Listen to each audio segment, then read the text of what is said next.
Hello, everybody, and welcome back to another episode of the Big Bros podcast. My name is Ilan, and I'm joined by my lovely friend and co-host, Jeremy. How are you? I'm great, mate. How are you going? Yeah, I'm pretty good, mate. I'm really excited to be talking about this topic today. Would you mind introducing it for our lovely listeners? Yeah, guys, as you can see, it's all about status today. So when it comes to dating, when it comes to a sense of socializing, relationships, friendships, status, the people that have status in the group, what even is status? Why is it important? Is it important? And do people prioritize status in dating as well? Is it kind of the be all and end all sometimes? When you say status, do you mean aura?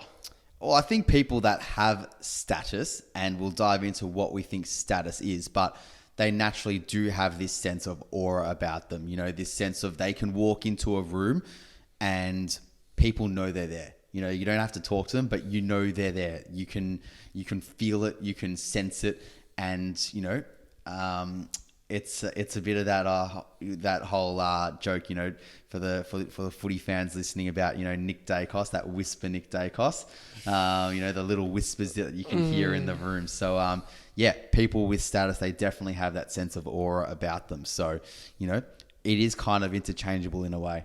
Yeah, I mean, status is an interesting one. Every evolutionary psychologist nerd would probably really enjoy this episode because when I think of status specifically, I think of it's a social rank, whether we like to admit it or not. If you've got high social status, you probably have a high rank in the social environment. And I think if you've got a low social status, then as bad as it sounds, you might be perceived as having a low social rank. Yeah. Just to interject there, it's just like when you think of academics, when you guys think to back in school and you're in VCE and, you know, you have to get ranked in the classroom and there's a bell curve essentially. And that bell curve is what determines where your ranking is, where your status lies. And you've got some people at the end of the bell curve, some people at the other end of the bell curve, and then 60% of you are stuck in that middle. So status is exactly that. It's a ranking. Exactly. And if we want to even use a sports term, think about tennis, for example. Yeah. World number one. What do they have? Tennis status. Djokovic has tennis status. And, you know, Marcus Bagdatis had some tennis status back in 2008 when he was crushing it at Aussie Open on Show Court 3. Yeah, we like that niche little reference there. Had to include it. But that's truthfully what it is. And I think that's okay. We don't have to necessarily think of it necessarily as a bad thing. Status just has that connotation to it. And naturally, why is status such an important thing? And I guess in the dating context, in short, the reason it's important is because people who have high status tend to be associated with having high access to resources. And what are resources associated with? Higher chances of survivability. And in this big, scary world, survivability isn't given. Survival, you mean? Survival, maybe. In any case, though, if you've got resources, you're more likely to survive. Yeah. And that's really as simple as it gets. Therefore, having status increases your opportunities. For example, that you have more money, maybe you have access to shelter, maybe you have access to the right people that can help you. And in doing so, that signals a lot of attraction for a lot of people, I think, especially for females. If they see a guy with a lot of status, it's an attractive quality. And that's not something that we should necessarily berate or demonize. I think it's just one of those things. It is how it is. I think it's completely fair. I don't think it should be, you know, even considered to be berated. I think, you know, like you said, it's got those connotations with survival. So naturally, if you're going to couple up with someone, you would want to feel secure, right? I think security and stability is so important. And sometimes, you know, it's a bit of a dark phrase, but you hear that mantra that once money goes out the window, so does love. You know, it's that element of survival, that element of security. And ultimately, you know, having money, wealth are just other ways in which you can say having security, and security brings status. I agree with you there, but I feel like there's a lot of women are being demonized for being gold diggers when they're not necessarily gold diggers. Like, they might still stick with you when they're loyal, but it's natural for women to be attracted to a guy who's got money or has access to make a lot of money because we live in a financial world. You know, if you want to have kids with this person, you want to know that you have enough money being provided for that they can, for example, provide food on the table or send your kids to a good school or just pay for the basic necessities in life. And that's all to do with survivability, as mentioned before. So I think we've got to get out of this kind of this demonization of people when they say, oh, you know, I'm attracted to someone who's got money. Like, it is what it is. Well, I think it's about a certain extent always. Like, I think if you're purely attracted to someone just because of their money, then, you know, that does naturally raise eyebrows, and rightly so. Correct. And I don't think that's what you're saying, but I think what you're saying is fair in the sense that, you know, having an attraction to someone because of their security is one element of what makes them attractive. If they had zero security whatsoever, then you probably wouldn't be attracted to them at all, and you would probably reconsider them entirely. Like if you're dating person A and dating person B,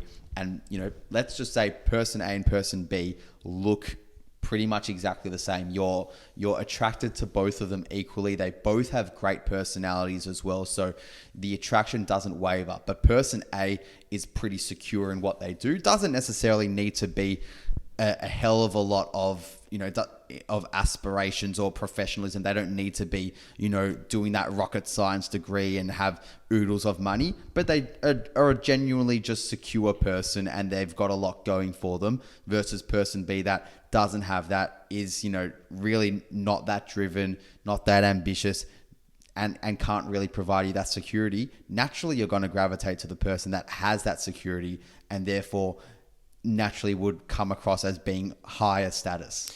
You phrase it better than I ever could, so you're correct. That's precisely what I meant. And I think knowing that information, would you say that status is more important for men or for females? Well, if you're talking traditionally, like if you're a traditionalist, you would say that women would be attracted to men of higher status versus males. And, you know, we've looked at some studies here, and studies do show that, you know, women are attracted to that. And, you know, a 2007 study, which we've got here, says that, you know, it's likely that a woman would judge a man more for their status than vice versa, because of that perceived security and because of that, you know, that long-term security in their marriage and relationship.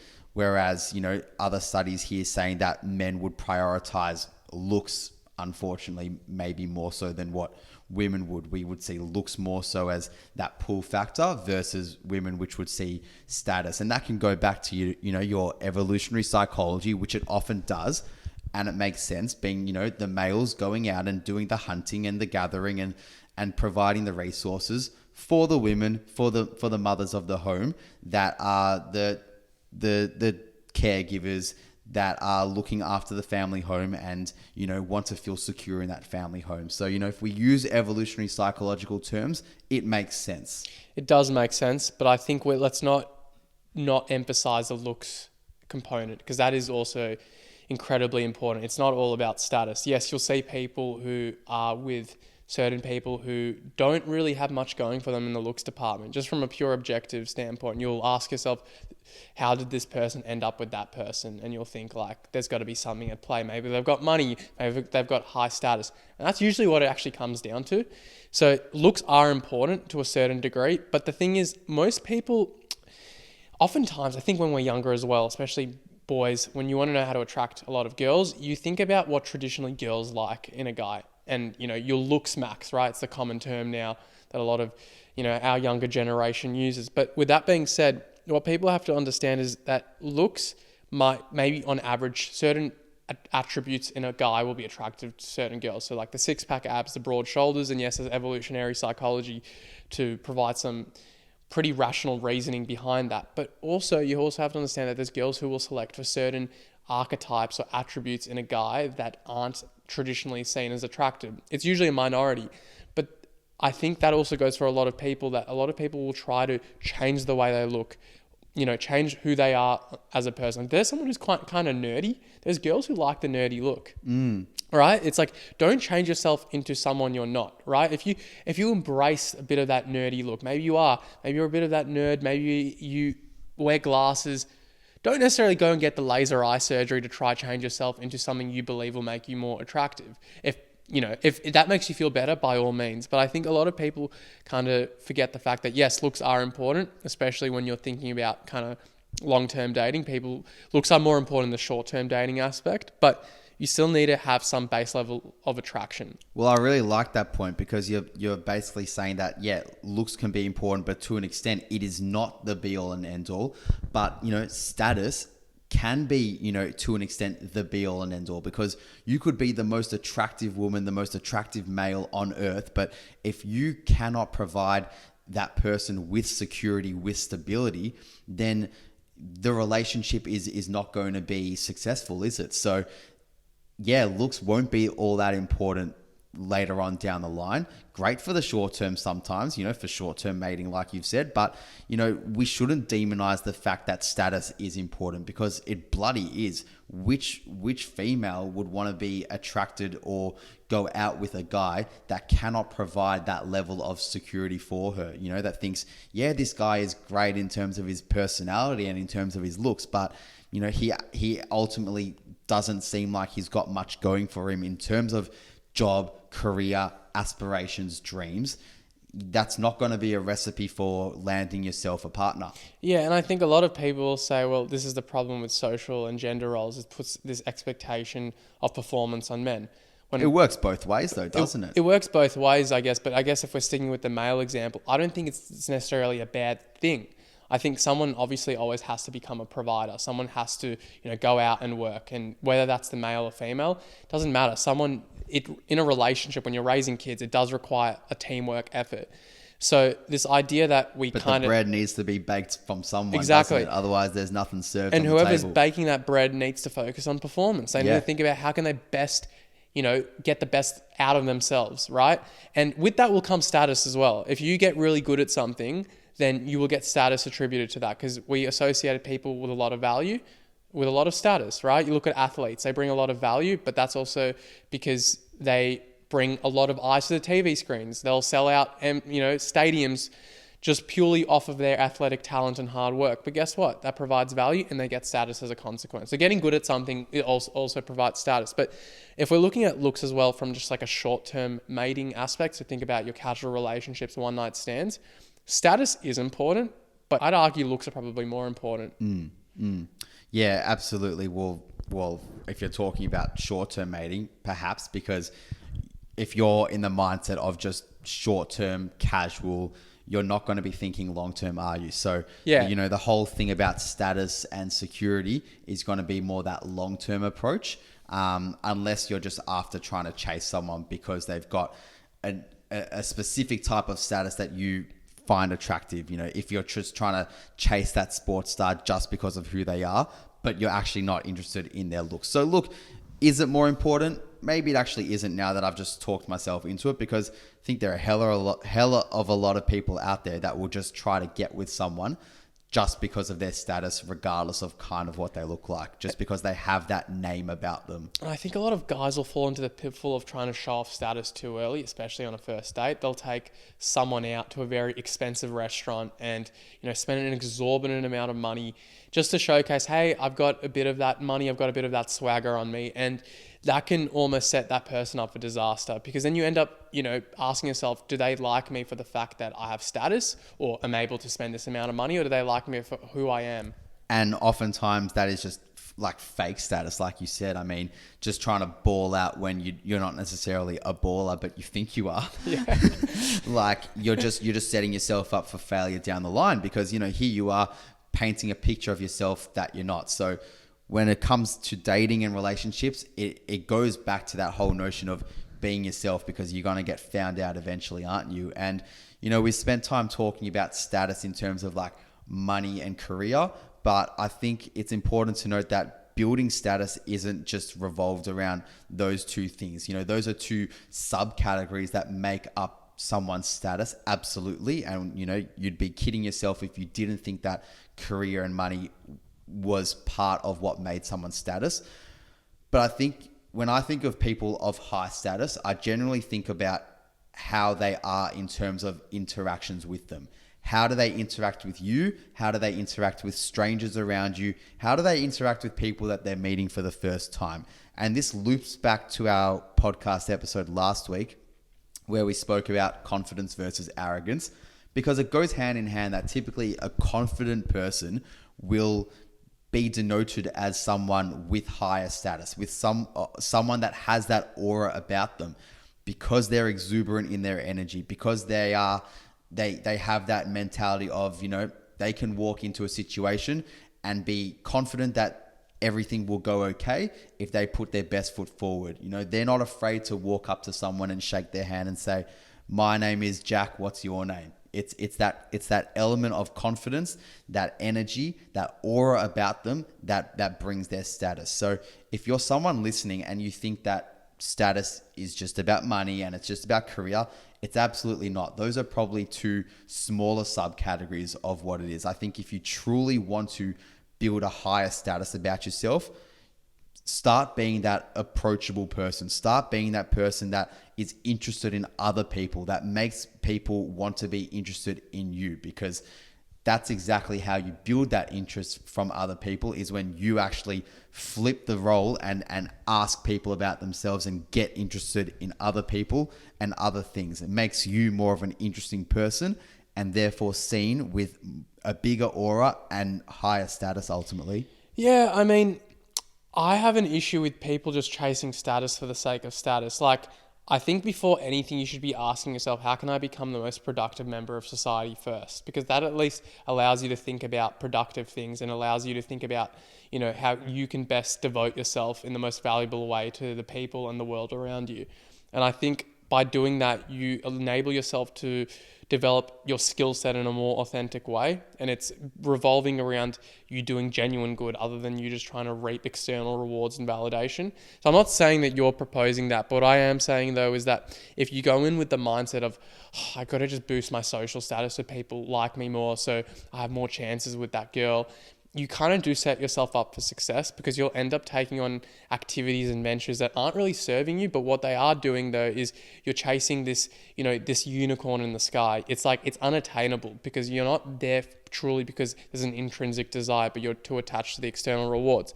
Therefore, I think what you should do is ask yourself that question: how can I become the most productive member of society? What value can I provide? And you ask yourself and you write down those things, right?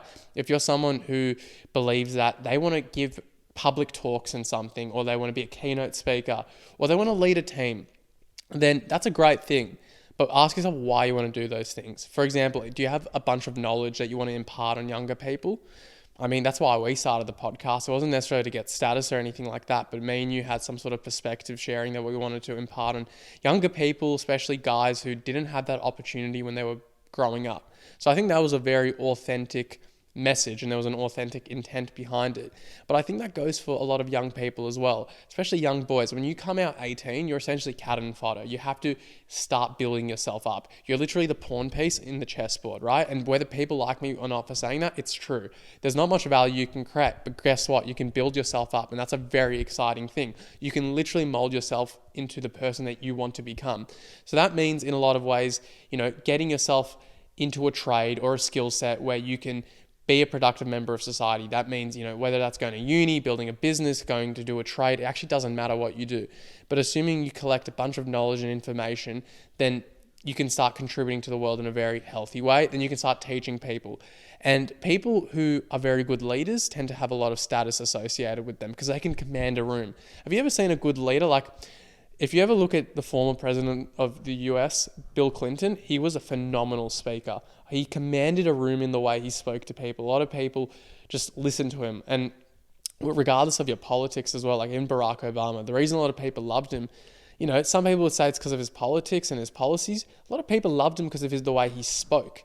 That has a lot of status associated with it, right? If you can command a room, that does so much good. And if your reasoning for wanting to command a room isn't necessarily related to the fact that you want status, but purely because you want to improve the lives of other people, you're not going to have any failures in the dating game. Absolutely. And I think that point leads into my next being that there are different forms of status. And I think often in today's society, we think status is having 150,000 followers on Instagram and posting sponsorships from a whole bunch of products. Gymshark, Athletic Greens, Well, Element. Well, that's what it was, when I was growing up, and I'm 14, 15 years old watching YouTube videos of my favorite YouTubers at the time, and these are gym guys, and this is how I developed my love for gym and fitness, and I'm watching these guys and they're promoting all these products, and they've got the 150 plus thousand followers on Instagram, and you think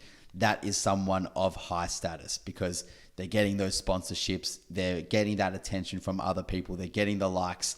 That must be a person of high status. And when you grow up thinking that way, it's hard to snap out of that. It's hard to snap out of that thinking. And I think we can't beat ourselves up for thinking that way because we've been conditioned to think that way. Instagram, TikTok makes us think that way. The blue ticks make you think that way. Seeing an account with a blue tick makes you think that way. The fact that now with those blue tick verifications, the fact that now you can actually just buy one yourself. You don't even need to be totally verified by whoever the people are that verify people. You can actually just buy a blue tick. Just shows how obsessive people are with status and how they think that having a blue tick denotes status, because that's what draws people to them ultimately. And it's that external validation seeking.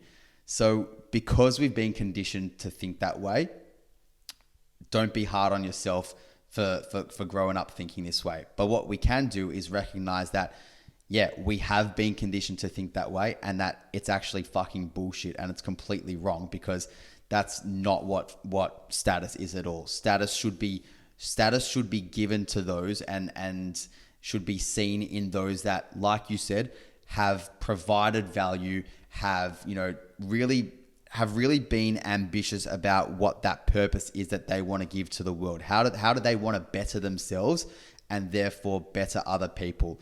Posting those sponsorships, posting those shitty superficial things to your stories that make no difference, but because some external company is giving you money to do so.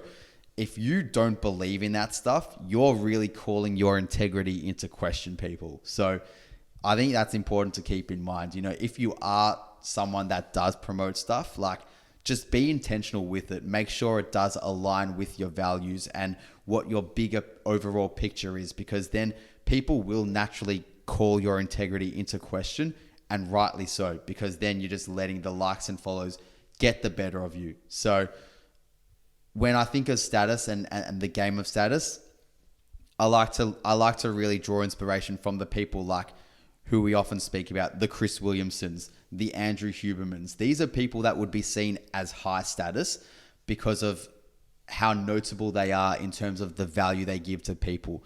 But then there's also people out there that are, maybe OnlyFans people out there on Instagram that would have the same amount of followers, but it's a completely different level of status, isn't it? Yeah, I mean, a lot of people conflate having a high follower rate and a high sponsorship rate as them having status, but that's not necessarily status. They've got status not because of the followers. They have status because of the value they provide, right? And that's exactly the point I was going to try and make before, is because we look at external markers of success as a marker of status. It's a consequence of status, but that's not the root cause of the status. The root cause of the status was the actions that preceded it, right? What did that person do to provide so much value for the people around them for them to gain those consequences? Or the value that they provided within themselves to then get the accolades externally that they might not often care about. I mean, we're seeing it at the moment with the Olympics as a perfect example. Oh, right? Yeah? Tell me about it. Yeah, well, I mean, think about it just naturally. Here's an athlete that maybe was a complete nobody in the eyes of the public before, but deep down they've been chasing this dream for 4 years, if not longer. Could be a 20-year dream. They're grinding, they're hustling, they're putting in all the reps to make themselves 1% better each day. They're doing those hurdle sprints at Lakeside Stadium, whatever it might be, and they're not known to the wider world, right? They then get to that stage on the Olympics because they've put in the work themselves. They might win a medal if they're lucky, and all of a sudden they blow up in terms of the the eyes of the public out there, and people see this person as now being of high status. But that's not to say that that person didn't already have a certain element of status before them. They absolutely did. It just wasn't seen in the eyes of a wider community. That's why I love Harry Garside. You know, he's a legend. I know he lost his match and get a medal, but in any case, he's the true, I think, role model of who every Australian athlete aspiring should kind of look up to. And young kids, well. Vulnerability, his authenticity, his, you know, there's so many attributes about him and the way he's gone about everything. You know, it's full disclosure with him, you know. He wears his heart on his sleeve. He's a hard worker in a combat sport as well. There is so much, you know, the amount of humiliation you can feel when you lose, you know, any sort of fight, and that's on the global stage after you've trained for as long as you have. It's a very difficult thing to process. And I can only imagine what he's going through. But look, just as a side note, he definitely made a lot of Aussies proud, and he is definitely a legend. Yeah, well, I think it just shows in terms of, you know, the person he is, Harry. Yeah. But he's got status. Sorry to interrupt you. The reason I wanted to bring him up is he's also got status. He's got status for the right reasons. He doesn't have status for the wrong reasons. Yeah. The reason he's likable is because he's a good person. He communicates well. He's authentic. He's vulnerable. And he's a hard worker at the same time. And that's what creates his status. Yeah. If he was to, you know, win a match and have this strut about him and this swagger that, you know, put other people to shame, that pedestalized himself, then no one would gravitate towards that person. They would still see them as like a high status person because of the accolade they achieved, but there's connotations that go with that. You know, you can be a high status person on the surface, doesn't mean you're a likable high status person, right? And the same goes the other way. You can be a high status person without those external accolades that we might see as typically what makes someone of high status, but it's not. It's how they treat people. It's how they present themselves. And Harry was absolutely a perfect example of that in terms of the vulnerability he shared after his match. He got behind that mic and said, you know what? I've been training 20 years of this. This is a 20-year dream for me. And right now, I feel like a fucking failure, is what he said. And he opened up, he shared his emotion. And, you know, but then the next day he made another video and said, you know what? I was just eating some food and reflecting upon, you know, the last 24 hours of my story. And fuck, there's a bigger world out there. There's a bigger life out there. Like, here I was, you know, essentially just feeling the raw emotion and being so upset about not winning that medal. But, you know, I want to be a father one day, and I want to set a fantastic example for like my future kids. And what better way to start now and showing that future child how I can turn up in a moment of hardship right now. And boy, is that a person of fucking high status. Not just because of, you know, the way in which he spoke about that, but the reflective nature in the way in which he did that. Yeah, I think people always resonate with someone who has a no BS character about them. And it's like we spoke about last week, people who are able to tap into their vulnerability in an authentic way. They're able to not just have success with friends, but, you know, with the opposite gender in their dating life. It's going to be so much easier. And I guess if we circle back to the conversation here, and as a final reminder for people, yeah, looks are important, right? No one's going to deny that looks aren't important. You should do your very best, but do not become over obsessive about it, right? If you're having trouble with, you know, attracting, you know, the opposite gender, and you want to have, you know, an increased odds of getting into a relationship, I think that's the best thing you could probably do for yourself is still focus your mental energy of asking yourself, how can you become the best and most productive member of society? Because then you'll at least come up with legitimate answers. Yeah, well, people want to be interested in someone that's interesting. Like, nobody wants to date or be in a relationship with someone that's boring. You know, look, that's why looks is only important to a certain extent, because you can be 10 out of 10 runway model looks, but if you're a boring motherfucker, no one's going to want to be with you. And there's plentiful of research also suggesting that people, you can try and boost your status, you can try and boost your looks, but the reality is most people date within their own kind of rank of status and looks. Like people who subconsciously, and there's nothing necessarily wrong with that. People will select for people subconsciously, and that does happen with looks. That happens with finances. People will try and it's not that they try, but they will tend to date people within the same socioeconomic class as them. They'll date people who are in the same kind of looks measurements as them, you know, and that's just going to be an inevitable factor. Well, I think it plays into comfort as well. That's why, you know, you often think, you know, at school, that's where my mind goes. You know, you think at school, there's like the popular group or the people that come from a certain level of wealth maybe. And, you know, you tend to see that they might gravitate a bit more towards each other than gravitating towards someone completely out of that environment for them. And I don't necessarily think that's a bad thing. I think it's just a natural thing, because at that level of comfort, it's knowing that this person can provide that level of comfort or security or stability that I believe I can also provide for them. We also did an episode on attraction probably more than a year ago now. And one of the predictors of attraction is familiarity, right? Yeah. So the more someone is more similar to you, the more familiar they'll naturally appear. That's why people date within their own religious groups, within their own communities. It's a bit of that in-group versus out-group hypothesis going on. So again, more evolutionary psych terms. But the more familiar you are with someone, the more likely you are to be able to predict and be certain of their behaviors, right? You know, if you were to visualize a life with them, it is so much easier to do that, because if they're more similar to you, then you're probably going to predict things that, you know, remind you of them or them of you. Absolutely. Well, mate, to wrap it up, how do you reckon, you know, to the people listening, you know, and thinking, how can I make myself a person of more high status, someone that has a bit more of that aura about them? What would you say? Learn to communicate. Understand that aura and status isn't only acquired by financial means, albeit it does help a lot. Learn how to become a commander and a leader of some kind. You know, it doesn't have to be a military leader, but a leader is someone who can communicate well and inspire others around them. And at the end of the day, never become complacent with acquiring new knowledge, because the reality is there's so much information in the world and so many skills to acquire.